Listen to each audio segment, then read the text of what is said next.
J'allais vous dire que la vie commence drôlement. On passe 9 mois dans une piscine sans lumière.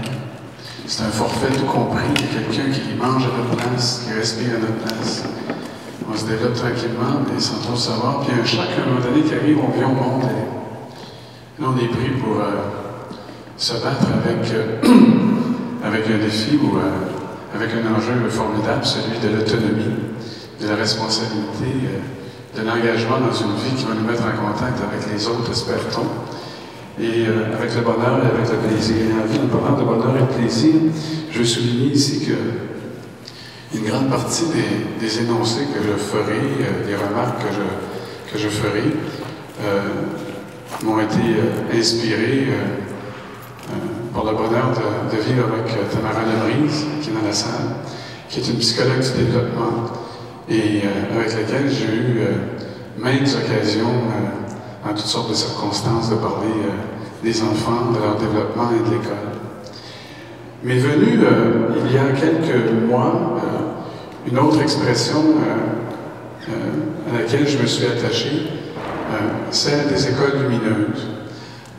J'avais été témoin à Saint-Donat, et plus particulièrement à Sainte-Agathe, à la boîte à chansons là-bas. Le spectacle donné par des jeunes élèves de 2 petites écoles qui s'appelait Un oiseau de feu.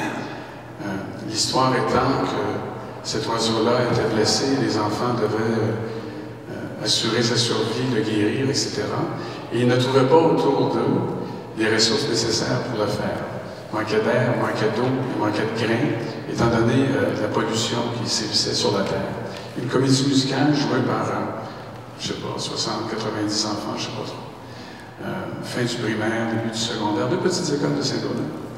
Et j'étais sorti de là avec cette impression d'avoir été envahi par une lumière, baigné dans une lumière extraordinaire, témoin de comment une petite école dans une communauté pouvait être le pivot de créativité, de rassemblement, de parents, d'amis, de personnes à la retraite qui avaient ramassé 125 000 $ pour organiser cet événement, pour soutenir les enfants dans leurs actions, dans leur aventure.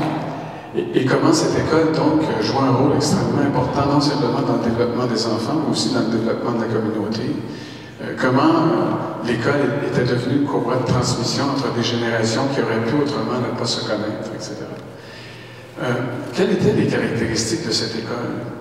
D'abord, elle était petite et elle répondait à un besoin très important chez les enfants de pouvoir compter sur des adultes à proximité en qui ils ont confiance et qui sont significatifs. Parce qu'avant d'arriver à l'école, les enfants auront eu, nous l'espérons, ce type d'accompagnement de par leurs parents, des éducateurs et éducatrices en service de garde.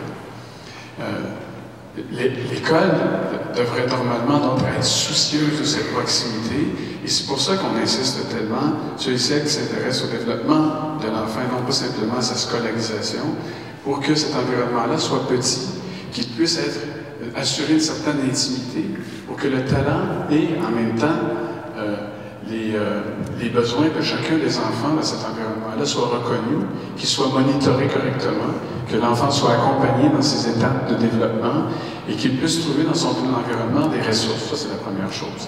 La deuxième chose, c'est que la taille de l'école, et ça on sait depuis les années 60, là, avec Big School, Small School, la taille des écoles permet, quand elle est petite également, un engagement de l'enfant dans sa communauté scolaire.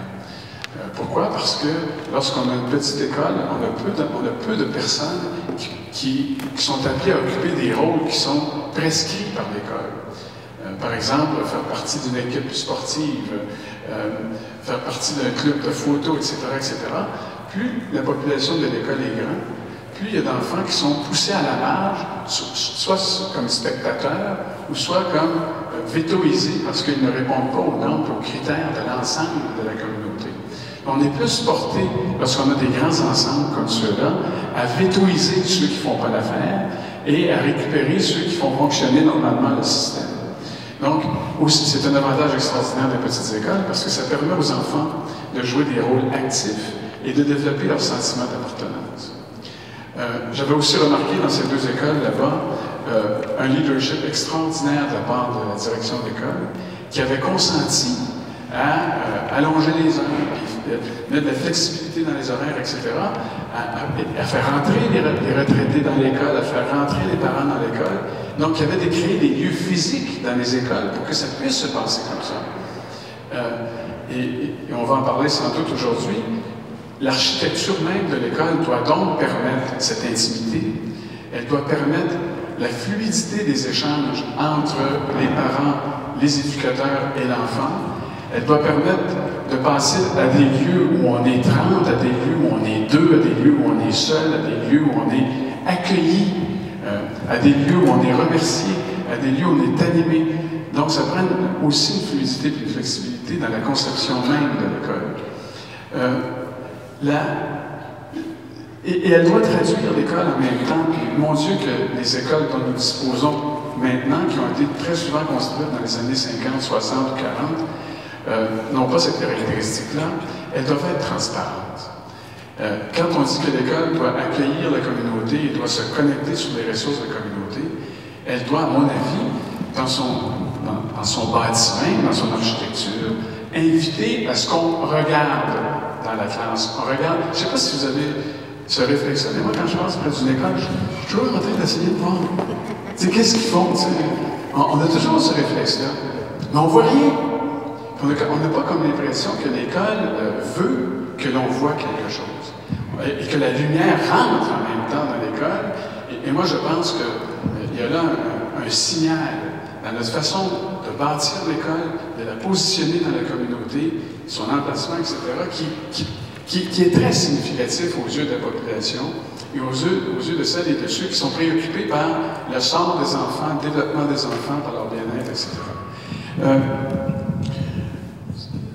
Donc, j'ai parlé de la taille de l'école, j'ai parlé de la flexibilité de son aménagement, de sa capacité à accueillir l'enfant dans des lieux d'activités différents, sa capacité à mettre les acteurs ensemble.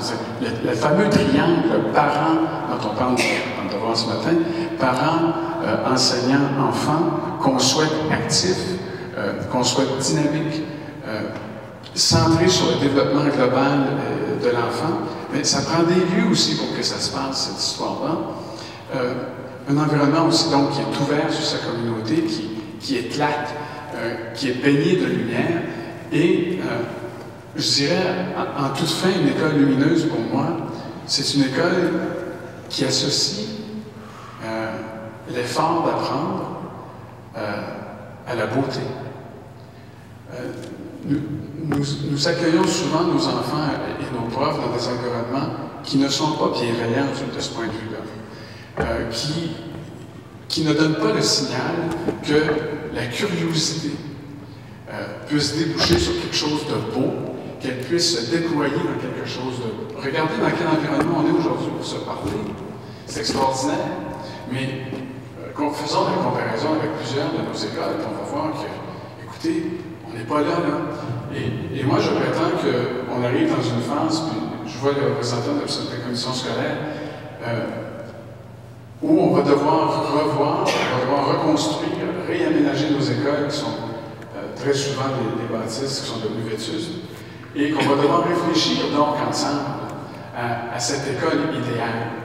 Et là, je viens de vous donner des indices d'un non-spécialiste en architecture, de comment la vision que j'ai de l'école, qui est au service du développement de l'enfant, qui lui-même doit être accompagné d'adultes significatifs et avec lesquels il y a un lien affectif, où les yeux doivent briller. Là, on parle de ça très souvent, les yeux des enfants, des parents, des éducateurs brillent parce qu'on est à la découverte d'un monde de plus en plus complexe, qu'on apprend à comprendre de mieux en mieux, et sur lequel, avec lequel on est capable d'exercer une certaine maîtrise.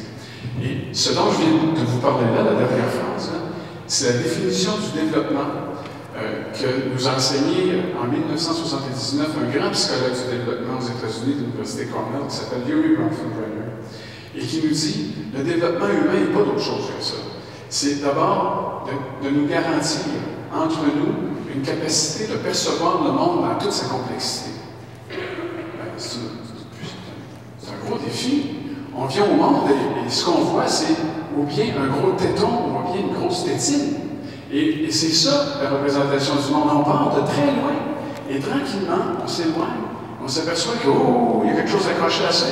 Il y a une mère qui est là, il y a une maman qui est là, et puis il y a un papa à côté. Oh, il y a un grand frère, oh, ça ne sera pas drôle. Bon.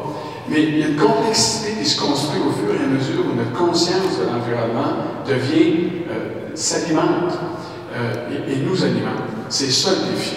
Amener l'enfant à percevoir le monde dans sa complexité de plus en plus grande et l'amener à percevoir aussi qu'il a un rôle actif, une capacité de changer ce monde, de l'influencer, de le bâtir avec les gens qui l'entourent. Et l'architecture de l'école, pour moi, son emplacement dans la communauté, sa capacité d'animation devrait répondre à ça. Merci.